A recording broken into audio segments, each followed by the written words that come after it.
real and nice and kind of a person that you are, how did you continue to just stay true to who you are while, climbing the ranks and making it to ESPN now?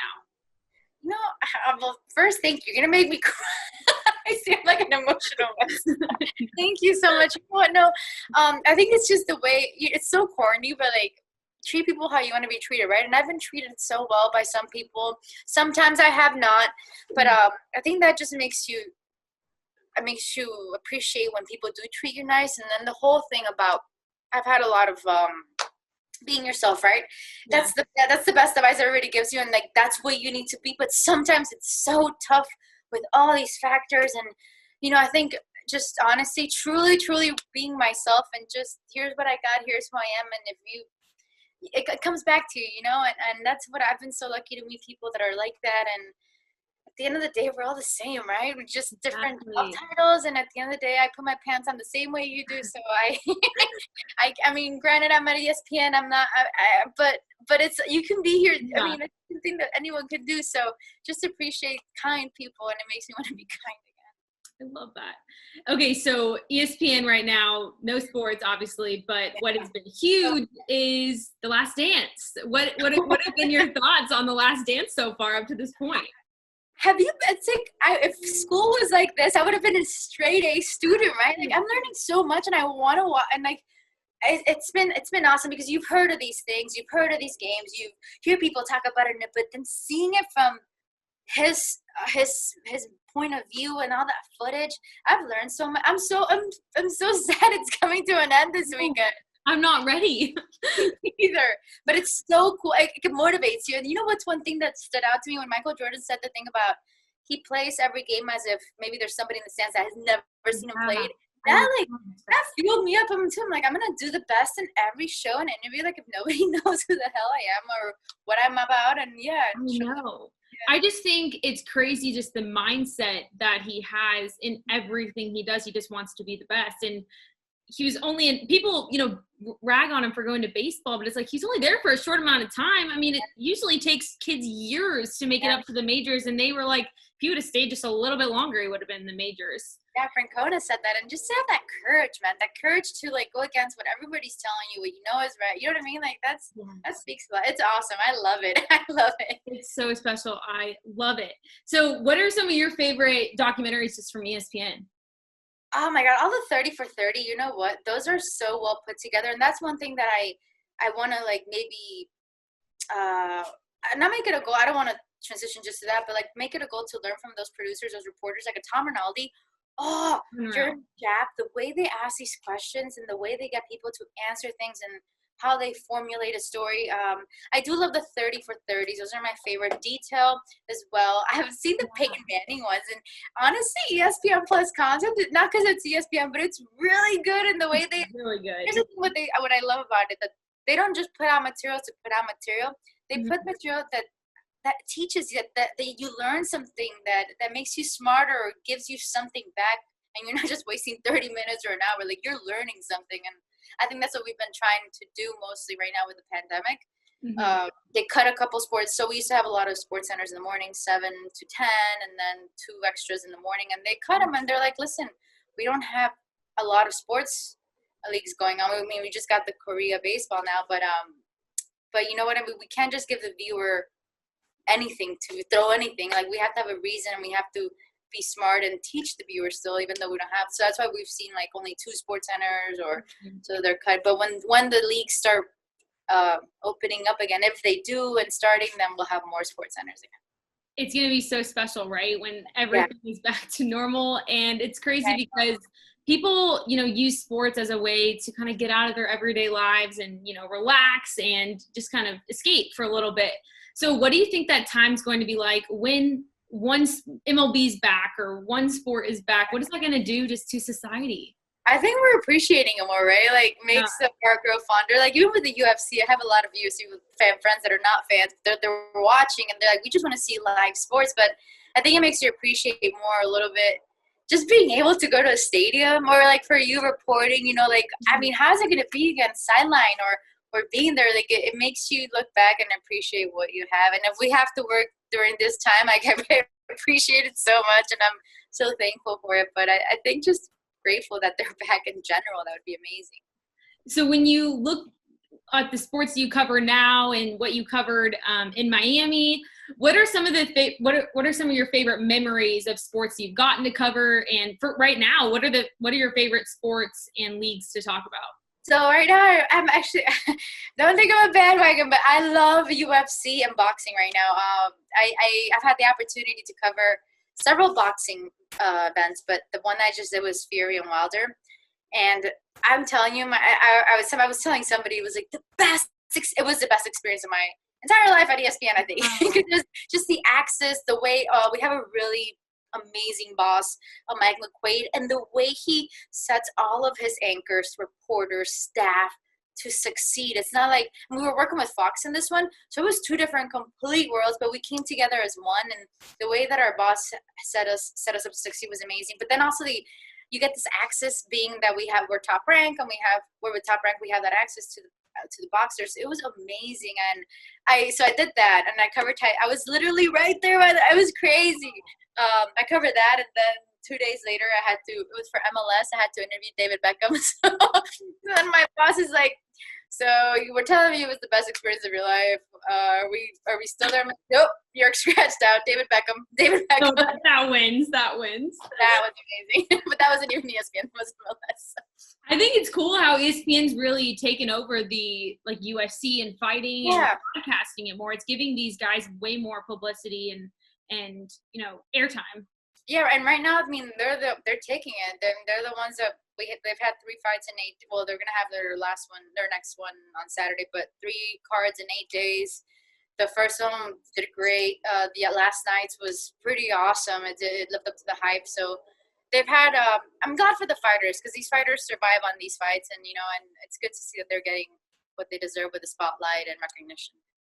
That's awesome. Okay, well, I have some rapid fire questions for you.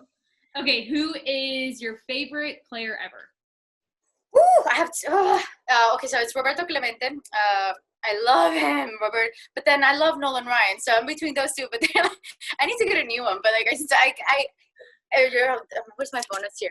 I'll show you. It's Roberto Clemente. He's in my background. Someone's like, "Is that your boyfriend?" I'm like, that is amazing. Roberto Clemente. So Roberto Clemente and Nolan Ryan. Love that. Favorite sports book? Oh, Mia Hamm's. So that I used to be a big Mia Hamm fan. She had an autobiography. Her book was amazing. Favorite sports movie? I love Miracle. Don't ask me. That speech gets me. I love it. I love Miracle. Favorite sports documentary? So there's a Barcelona one, and I'll send you the link. It's amazing. It just goes behind everything. It's a world. It's a Barcelona docu. That's awesome. I need to watch that. What are you doing? First thing that you're gonna do post quarantine? Hygiene right now, wax my upper lip. Oh, I have so much to do. On my face. My eyebrows are old. If it. No, honestly, I can't wait to go to a sporting event. I know. Cover baseball. Hopefully, if baseball comes back, cover a baseball game. But if not, boxing. I think we're having some fight, but I see that we don't know what the logistics are going to be. But hopefully, go to a sporting event. Love that. What are you most proud of?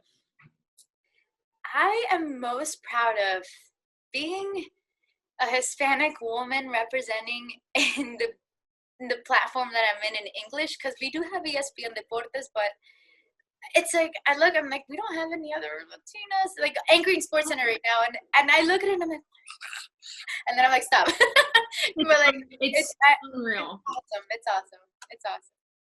Favorite memory? From what period? in sports, just in general. In sports, 2011 Mavericks final, Miami. Yep, I'm never gonna forget that moment. No. They broadcasted it last night on our Fox affiliate. Okay. Every time I just so good. Oh my gosh, your Rangers, your Mavericks coverage, I love it. I'm sorry.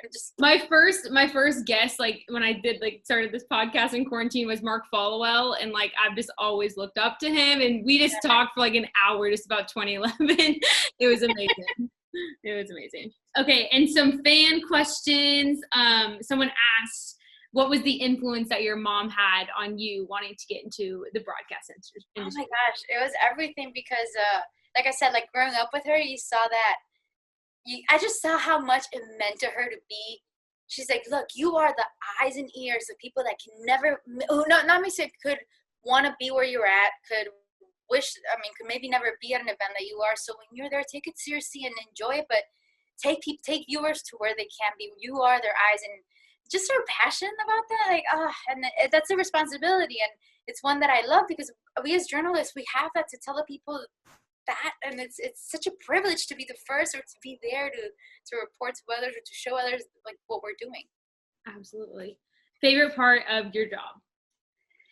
My favorite part of my job, you know what? It's honestly just the people that you work with, the people that you, whether it's behind the cameras, your producers, or you have to interview, just getting to hear other people's story and meeting like sometimes your legend, your favorite athletes and stuff, because you just see how much their dedication, their determination, and where they're at, what it takes, the good, the bad, and it's fun to get to know that side other than the like, because you know how social media is like everything's perfect, just seeing how sometimes they turn that fear into power, everything that happens into power and success. So that's really cool. What is it like working for the best sports network? It's Disneyland. It's the major leagues. It's awesome, and that's why like I truly every time I step on that set, it's like you get the little kind of goosey bumps and chills because you're like, oh my God, this is what you grow up. I grew up watching as well, and it's a dream come true. So for you, when you were growing up and breaking into this industry, what was your mindset like? That's the goal, like to get to a platform like ESPN? Yeah, because I remember like I would watch like Aaron Andrews, Linda Cohn, and I'm like, I want to be like them, but one of me, which I guess what I would explain is like I wanted to see Latina there. I'm like, one day. And that one day is here. To think that like, oh my God, it's here. And like, yeah, no, and it's awesome. It's awesome. So to be someone who a lot of Latinas look up to that want to break into this industry, like you're someone that they look at and they're like, I can do that too. How cool is that to you? Oh, it's I don't even believe in myself. Like I think that I don't think anyone knows me or anything. I'm just but it's when people like I'm like, do you really want to interview me, Casey? Because no way, stop. I still get like oh my God, really? But then it's so cool because if I can make it, oh my God, you can make it. And that's what we have to empower each other. And granted, I'm just one person, but if there's ever anything I could do, whether it's advice or just talking about things or interviews or stuff like that, by all means, because somebody helped me, and I want to give back as well in that sense. And I'm not like the Hannahs or anything, but one day, God, that's the goal. But I saw this interview that Katie Nolan was in, and the interviewer asked her, I've always wanted to be like a comedian sports reporter, like that's my goal. And someone said to her, oh, well, Katie Nolan already does that. And Katie Nolan, when she asked her about it, she's like, well, why can't there be more? Yeah. Why is there only have to be one, Latino sports reporter or one African-American sports reporter, one white blonde sideline reporter? Why can't there be multiple? And I think that's really important, and empowering women. I feel like that's kind of the motive of women my age trying to break into the industry. I think we're all kind of trying to rally around each other because just because there's one doesn't mean there can't be 10. Yeah, when it's going to be normal to have dozens of us there, you know what I mean? Then and that's what it's competitive. Yes, it's competitive as heck, but at the same time, we cannot make strides if we don't help each other and if we don't. So like Elle Duncan, one of my co-anchors, I was like, listen, I'm struggling with highlights. Like they go so fast. In the sense like from just like the material and stuff. And she's like, hey, come over here, and she gave me some tips, and oh my gosh, it has helped me. It helped me so much. But she didn't have to do that. Like we're both like, you know what I mean? Like she's like, come on, girl, I'll teach you. Same thing with Jay Harris and Michael. I've done that, and they're more than willing to help. So that I think is an example and what you want to continue to like pass on. You know. Mm-hmm. Yeah, I think the day when we can stop saying the first NFL female coach, or Yes, first, yes. women sports anchor, or first women play-by-play for the NFL, or whatever it is, the day we can stop saying that and it be the normal, it's gonna be really special. So, yes. Thank you so much for joining me. I really appreciate it. Thank you. And continue to do what you're doing, man. Like, you are the future of us. You are never, honestly, friend, like, the sky's the limit. Keep working hard. Keep doing. You're awesome. Thank you. You're engaging. You're friendly. You're knowledgeable. You're passionate. Look at your wall. I'm crazy. Honestly, if just keep doing what you're doing, and you'll see where this journey will take you. You'll look back and you're gonna be like, wow, and you're gonna be so happy. So continue doing what you're doing. It's awesome to see that the sports world is in hands of people like you. So thank you for having me in your space.